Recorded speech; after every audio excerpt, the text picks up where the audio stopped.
Hello बच्चों, आज जो है हम लोग क्लास 10th का चैप्टर लाइट के बारे में स्टडी करेंगे। आप में से कुछ बच्चों का कहना है कि लाइट जो चैप्टर है वो काफ़ी डिफ़िकल्ट है, तो मैं आपको बताना चाहूँगा कि लाइट जो चैप्टर है वो है डिफ़िकल्ट, लेकिन अगर आप उसकी स्टडी करोगे प्रॉपर तो वो डिफ़िकल्ट नहीं है। यानी अगर आपने उसको मेहनत अच्छे से स्टडी किया, हार्ड वर्क किया, तो लाइट चैप्टर आपको ईजी लग सकता है। एग्ज़ाम पॉइंट ऑफ व्यू से बता दें, ये चैप्टर काफ़ी इंपॉर्टेंट है और लाइट चैप्टर है काफ़ी important for the board examination also. तो सबसे पहले हम लोग पढ़ेंगे लाइट के बारे में कि लाइट एग्जैक्टली क्या है, और ये पूरी तरह से जो है ये वीडियो पूरी तरह से क्लास 10th के स्टूडेंट के लिए है। तो अच्छे से जो है आप लोग इसकी तैयारी करिए, और ये काफ़ी इंपॉर्टेंट टॉपिक है। तो लाइट के बारे में आप लोग जैसे कि जानते रहोगे लाइट क्या है एग्जैक्टली, और लाइट आपने कभी देखा है? तो आंसर है यस, हम लोग लाइट सभी लोग देखे हैं। लाइट जैसे कि हमारे घरों में, आपके घरों में ये जो बल्ब होते हैं, ये बल्ब्स क्या करते हैं, लगातार लाइट को क्या करते हैं, निकालते हैं चारों तरफ। तो ये जो लाइट निकल रही है इसके बारे में कुछ चीज़ें आपको पता है, ठीक है। तो हम लोग उन्हीं चीज़ों को लिखते हैं कि लाइट है क्या एग्जैक्टली, और हम लोग इसको कैसे महसूस करते हैं। तो अभी तक आपने लोअर स्टैंडर्ड में पढ़ा हुआ है कि लाइट जो होती है वो एक एनर्जी होती है। लाइट क्या होती है? एनर्जी। इसको कहीं लिखते चलिएगा आप लोग। लाइट जो होती है वो एक एनर्जी होती है, और उस एनर्जी की मदद से, इस एनर्जी की मदद से जितनी भी चीज़ें हैं, जो भी ऑब्जेक्ट्स हैं, वो सारे ऑब्जेक्ट्स कैसे हो जाते हैं बोलो? विजिबल हो जाते हैं। कैसे हो जाते हैं बोलो? विजिबल। तो आप लोग लिख सकते हो, पहला पॉइंट लिखिए जल्दी से कि लाइट एक एनर्जी होती है। Light is energy which makes object visible. यानी लाइट एक ऐसी एनर्जी होती है जो ऑब्जेक्ट्स को विजिबल बना देती है, यानी देखने लायक बना देती है। या यूँ कहें कि अगर लाइट ना हो, इमेजिन करो कि एक कमरा है और इस कमरे में लाइट ना हो, तो क्या होगा? सभी चीज़ें आपको कैसी दिखाई देगी? डार्क। कैसी दिखाई देगी? डार्क। अंधेरा हो जाएगा ना वहाँ पे कोई भी लाइट आपको दिखाई बिल्कुल देने वाली नहीं है, क्योंकि वहाँ पे क्या हो जाएगा? डार्क हो जाएगा, राइट। तो इस तरह से आपको ये पता होना चाहिए कि लाइट जो होती है वो एक एनर्जी होती है, और उस एनर्जी की मदद से सभी ऑब्जेक्ट्स क्या हो जाते हैं बोलो? विजिबल हो जाते हैं, ठीक है। अब इसी में एक दूसरा पॉइंट है कि लाइट के बारे में एक सेकंड पॉइंट लिखिए जो काफ़ी इंपॉर्टेंट है। सेकंड पॉइंट क्या है लाइट का, वो देख लेते हैं जल्दी से। लाइट का जो सेकंड पॉइंट है वो ये है कि लाइट जो होता है उसका एक नाम है, उसको हम लोग कहते हैं इलेक्ट्रोमैग्नेटिक वेव्स। क्या कहते हैं? Electromagnetic waves. तो लिख लो, light is also known as electromagnetic waves. Electromagnetic waves, इसको लिख लीजिए जल्दी से, काफ़ी इंपॉर्टेंट है। लाइट को किस नाम से जाना जाता है? तो आप आंसर लिखोगे इलेक्ट्रोमैग्नेटिक वेव। लाइट कौन सी चीज़ है? Electromagnetic wave. अब तीसरी पॉइंट जो है वो काफ़ी इंपॉर्टेंट है, speed of light. Speed of light. Speed of light जो होती है, लाइट की स्पीड क्या होती है वो समझ लीजिए आप लोग। लाइट की जो स्पीड होती है वो काफ़ी ज़्यादा होती है, बहुत ज़्यादा होती है। इसको अगर आप मेज़र करना चाहें तो ये हो सकता है 3 लाख यानी 3 लाख किलोमीटर, 3 लाख किलोमीटर इन 1 सेकेंड। यानी लाइट जो होती है वो 3 लाख किलोमीटर चलती है बच्चे लोग 1 सेकेंड में। काफ़ी तेज़ है, ओहो बहुत तेज़ चलती है लाइट। लाइट की स्पीड कितनी है? 3 लाख किलोमीटर इन 1 सेकेंड्स। तो अगर मैं इसको चाहूँ तो मैं इसको ऐसे भी लिख सकता हूँ।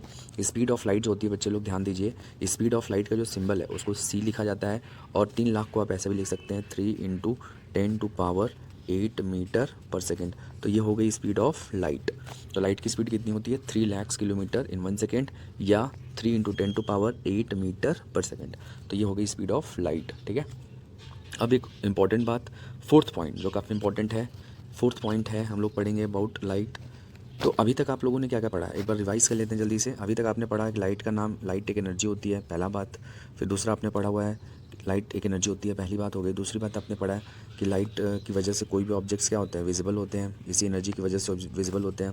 तीसरी बात आपने पढ़ लिया है कि लाइट की स्पीड होती है 3 × 10⁸ मीटर पर सेकेंड, ठीक है। यहाँ तक आपने स्टडी कर लिया। अब हमें कौन से पॉइंट पढ़नी है? फोर्थ पॉइंट, ठीक है।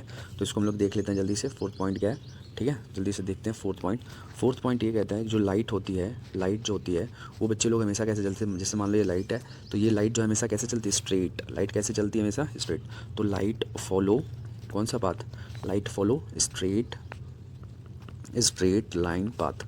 लाइट जो होती है वो स्ट्रेट लाइन पाथ को फॉलो करती है। ये काफ़ी इंपॉर्टेंट बात है। लाइट जो हमेशा होती है वो कैसे चलती है? स्ट्रेट। अगर मान लो ये लाइट है तो ये ऐसे चलेगी स्ट्रेट, यहाँ पे है तो ऐसे चलेगी। लाइट मतलब हमेशा कैसे चलती है? स्ट्रेट, ठीक है। तो ये फोर्थ पॉइंट क्लियर हो गया।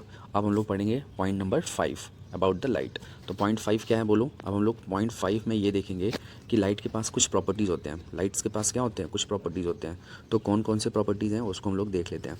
तो सबसे पहला प्रॉपर्टी जो लाइट का है वो ये है कि लाइट जो होता है वो हमेशा लॉ ऑफ रिफ्लेक्शन को फॉलो करता है। कौन सा लॉ? Law of reflection. यानी लाइट जो है वो रिफ्लेक्शंस के लॉ को फॉलो करता है। फिर दूसरा जो है light follow law of refraction. Light और कौन से लॉ को फॉलो करता है? रिफ्रैक्शन लॉ को, ठीक है। उसके बाद एक लाइट और प्रिंसिपल को मानता है, टोटल इंटरनल, ठीक है, रिफ्लेक्शन। ये इस सिद्धांत को भी लाइट फॉलो करता है, ठीक है। उसके बाद देखिए ध्यान से और आगे लिखते चलिए। फोर्थ पॉइंट जो है, लाइट जो है और एक चीज़ को फॉलो करता है, उसका नाम है डायफ्रैक्शन, ठीक है। लाइट जो है वो डायफ्रैक्शंस को भी मानता है। उसके बाद लाइट जो है वो इंटरफेरेंस को भी मानता है। ये सारे क्वालिटीज़ हैं लाइट के, ठीक है। इसके बारे में आपको स्टडी करनी है, लेकिन अभी सभी नहीं करनी है, मैं बताऊंगा क्या क्या पढ़ना है अभी आपको। इंटरफेरेंस भी लाइट के अंदर होती है, ठीक है। फिर 6 पॉइंट देख लीजिए। लाइट के अंदर एक चीज़ होती है बहुत स्पेशल, जो होती है उसको कहा जाता है कॉम्पटन इफेक्ट। ये भी लाइट्स के अंदर पाया जाता है, ठीक है। ये सब आपको काफ़ी एडवांस लेवल में पढ़ना है। इसी तरह से फोटो इलेक्ट्रिक इफेक्ट, ठीक है, ये भी एक चीज़ है, एट्सेट्रा। तो ये सारे जो हैं, अब मैं एक बार वापस समझा देना चाहता हूँ ये सब क्या है।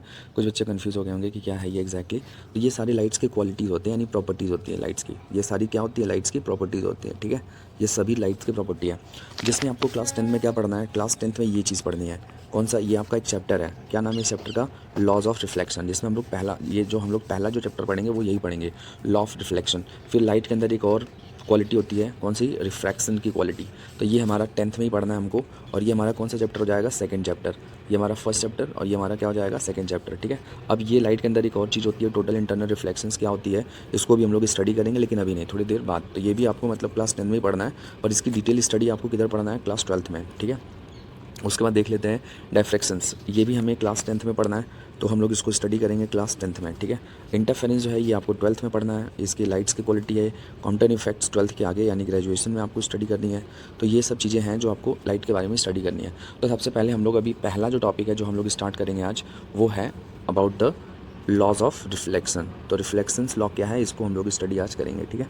तो चलिए देखते हैं। Okay, very good. तो हम लोग यहाँ पे देख लेते हैं रिफ्लेक्शन। तो जैसे मान लीजिए आपके पास यहाँ पे इमेजिन करिए बच्चे लोग कि ये आपके पास एक मिरर है। तो मिरर जो होती है, ये मिरर है मान लेते हैं। तो मिरर के पीछे क्या होता है, मिरर का जो पीछे का सरफेस होता है वो पेंटेड होता है, उसको पेंट कर देते हैं। हमेशा देखते रहोगे आप लोग, मिरर का जो पिछला हिस्सा होता है दैट इज़ ऑलवेज पेंटेड, वो हमेशा पेंट होता है, ठीक है। तो हम लोग इसको ऐसे दिखा दिए। अब उसके बाद क्या होगा, अगर इमेजिन करो यहाँ पर कोई लाइट ऐसे आई है, let's say this is a light, और वो लाइट ऐसे आई है ऐसे। तो ये हमारा जो लाइट आ रही है, इस आने वाले लाइट का नाम है इंसिडेंट रे। क्या नाम है बच्चे लोग, इंसिडेंट रे। यहाँ पे लिख लीजिए IR इज इक्वल टू, क्या नाम है इसका, इंसिडेंट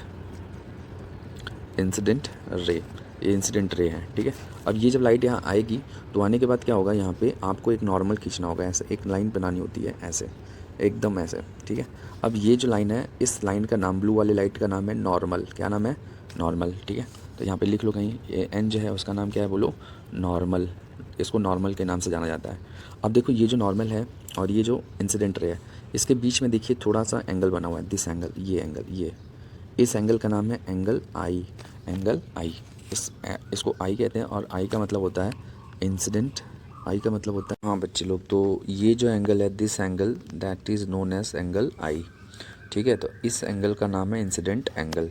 उसके बाद क्या होगा, ये जो लाइट यहाँ पे पहुँची है, यहाँ पे सॉरी इसको मैं अलग कलर ले लेता हूँ, ये वाला मान लेते हैं। अब ये जो लाइट यहाँ पहुँची है यहाँ पे, तो यहाँ के बाद क्या करेगा, ये लाइट वापस से अब रिफ्लेक्ट हो जाएगा, ऐसे चला जाएगा, ठीक है। ये लाइट ऐसे चली जाएगी, क्योंकि ध्यान से देखिएगा, ये लाइट ऐसे चली जाएगी और इस लाइट का नाम हो जाएगा रिफ्लेक्टेड रे। क्या नाम हो जाएगा, रिफ्लेक्टेड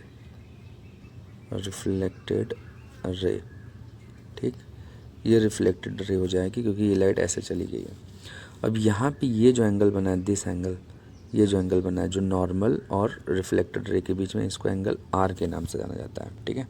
तो अब यहाँ पे देख लीजिए ध्यान से, ये जो एंगल है, दिस एंगल, ये जो रेज है इसको कहा जाता है इंसिडेंट रे। ये जो रेज आ रही है दैट इज़ कॉल्ड रिफ्रैक्टेड रे, ये रिफ्रैक्टेड रे है।